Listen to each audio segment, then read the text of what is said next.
Hello, magandang buhay mga ka-CPE. Ako nga pala si Jardoniel A. Amonicar, Bachelor of Science in Computer Engineering. So for today's video, gagawa tayo ng Verilog using sa binigay ni Sir na logic gate problem sa atin. So ito yung logic gates problem sa amin na binigay. So first, open muna tayo sa laptop natin. Tapos i-search natin yung ModelSem. Dapat mag-download kayo ng ModelSem. Tapos next step, pag na-open nyo na yung ModelSem, punta kayo sa Files. Tapos pindutin nyo yung project. Tapos type nyo lang yung apelido nyo. Kahit anong lagay nyo pwede naman. Tapos palitan nyo lang yung example. Tapos click OK. Pagtapos nun, create a new files. Yan, lagay nyo lang yung name nyo. Tapos palitan nyo ng Verilog. And then click nyo yung files na ginawa nyo. Right click, tapos edit. Yan, lalabas. Tapos dito na kayo gumawa ng code about sa given problem nyo. So yung given problem namin is yung input A tsaka B. Tapos yung output is Z. So yung input namin, input A is naka-NOT. Tapos XOR mo lang sa B yung NOT A. So yung magiging output nun, yun yung Z. So dito naglagay kami ng input ABC AB. Tapos yung output Z. Tapos ito yung inassign namin.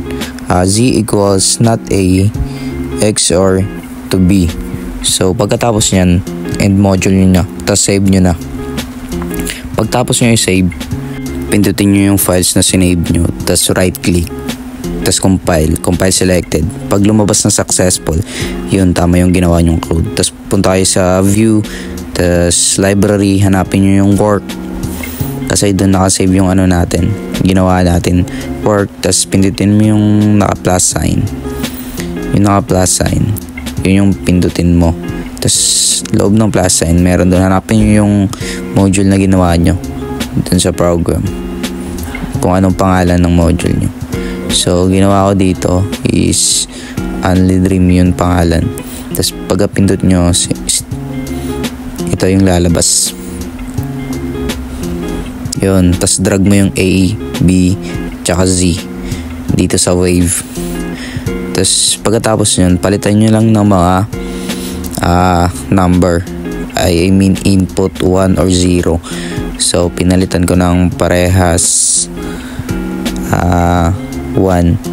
Tas yung pagkatapos yan, irarun ko na. Pindutin nyo yung run. Yun, yung labas is 1 yung sagot. So tama siya. So yung A, palitan ko ng 0. Tas irarun ko, 0 yung output, tama. Tas palitan ko ulit yung A ng 0. Yan, yung magiging sagot is 1. Thank you for watching mga ka-CPE.